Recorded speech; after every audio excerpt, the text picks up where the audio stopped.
Emergency shelters are opening their doors to the area homeless population as temperatures dip below freezing.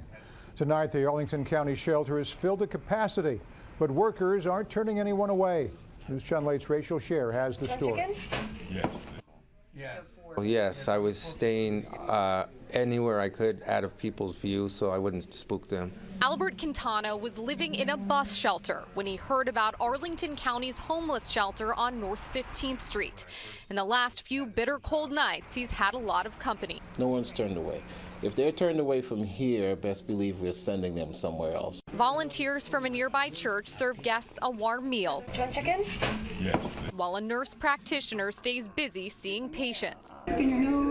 When you go through a rough time, then you need a place like this. Guests are also put in touch with mental health providers and housing assistants because the goal is to keep them from coming back. It's an approach that seems to be working. In the last 3 years, the homeless population has gone down 39%. And it costs the taxpayers about $45,000 a year to have someone living on the street. Our outreach workers at A-SPAN engage them on the street and try to convince them to come into shelter. Quintana works full-time at a grocery store, but still doesn't make enough to cover rent. And on a night like this, in a place like this, he's even more grateful. Even I was thinking about that today, you know, how people hold up signs saying, you know, asking for change. I sometimes just envision myself holding up a sign saying thank you.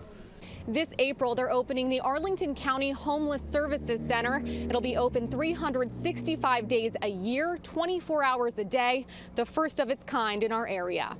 In Arlington, I'm Rachel Scher, News Channel 8.